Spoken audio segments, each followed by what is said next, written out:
call another law enforcement agency to investigate this matter. There was no emergency, no need to proceed as if one existed. The police officers on the scene, including Chief Britton, knew who she was, where she lived, and how to contact her if necessary.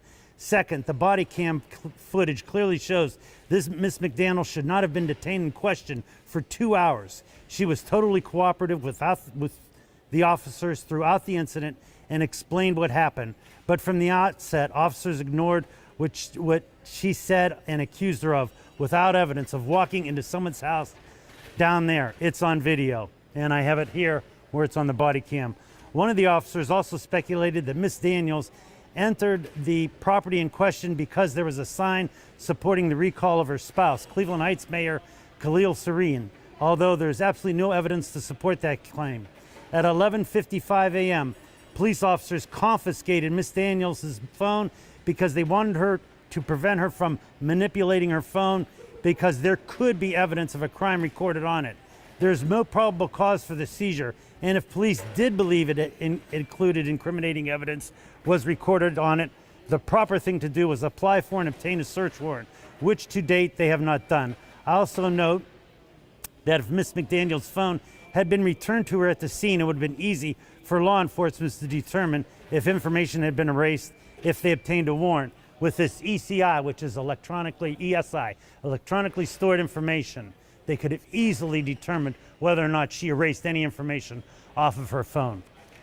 Miss McDaniel adamantly denies the allegations made against her, and I will vigorously defend her, especially because the evidence obtained from the ring camera may have been edited or altered. But aside from these charges, every citizen in Cleveland Heights, Ohio knows, and this nation should be deeply concerned by this example of police overreach. No one should have their rights trampled simply because they are involved in a political or ideological dispute or disagreement with law enforcement. So in this instance, along with defending a client who's been charged with crimes she did not commit, I am defending the constitutional rights of all Americans. First of all, I want to make it clear that the Cuyahoga Prosecutor's Office played no role in the investigation that resulted in Miss McDaniel's indictment. They simply dealt with the product of a deeply flawed and totally biased inquiry perpetrated by the Cleveland Heights Police Department. I'll take any questions you have. Now, Cleveland Heights told us that they turned this over to Trespassing. After 2.5 hours of investigation, after detaining her for 2.5 hours, and after reading her Miranda rights, and after the chief of police showing up on scene to personally investigate this matter, that's when they turned it over. They knew who she was. They knew where she lived. They should have said to her, don't touch your phone and we'll have someone else investigate it. That's not what they did. This is trying to influence that recall election that's coming up in September. That's 100% what this is. And where do you get the allegation where that they might have edited that ring video? So if you look on ring video, they record longer than they gave you, and it's easy for them to clip and snip. We want the entire ring camera video. So if you actually watch the body camera video, the chief shows up at the very end and says, we're going to turn this over to the outside. After 2.5 hours. He knew he wasn't there, though. He knew. He didn't personally investigate it. He showed up and said, we're going to turn this over. Okay. And that's all he did. The chief of police should have said to his officers, that's the mayor's wife. We know where she is. She's a block from our house. We're going to call someone in individually. You don't think he was contacted right away? He was contacted right away. He knew. They even told her Chris is coming down. What did Chris have to come down to do? What did the chief of police have to come down and do anything? These police officers knew who she was, knew where she lived. They were asking for her identification. They held her 2.5 hours and they read her Miranda rights. When you read someone their Miranda rights, that means you have them in custody. You are doing a custodial interrogation. There is no need for that by this police department, who is in the middle and has an acrimonious relationship with the mayor's wife. People have criticized the mayor's wife. She provides political advice to her husband. She's allowed to do that. The mayor is allowed to get political advice from whom he chooses. The voters chose him to be the first mayor, and this is nothing more than them using their power to politicize this process. There was no crime committed here, and we're going to go to court on this, and we're going to vindicate her. Not only is she innocent, she's wrongly accused. So the mayor has come out and said on the body camera, and I think Natalie as well said this, and in a press conference afterwards, that the police had no conflict of interest, they shouldn't have turned this over. So you're saying that was incorrect? That was incorrect. They should have absolutely turned this over. I've told the mayor to stay out of this investigation, to have no further involvement with it, not to talk to any prosecutors, not to talk to any police officers, not to be anywhere around this case. They have a lawyer, and I'll be investigating this and doing it properly. Look, if you know Cleveland Heights, you know there's been an acrimonious relationship between the police department and the mayor, and that's the very same police department that held her for 2.5 hours, read her Miranda rights, and confiscated her phone. No need to confiscate her phone. They could have simply said, don't erase anything off that phone. With the electronics they have now in Cellbrite, they could tell if she erased anything off the phone.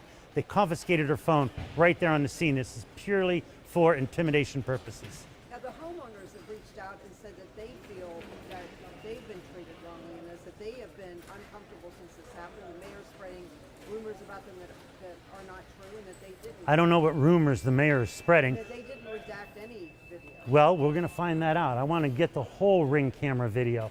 It is our position that the Ring camera video has a lot more seconds on it than what they showed the police. And that's what we're going to ask for. She was in the house all of seconds. And so She was in that. she stepped right in the doorway.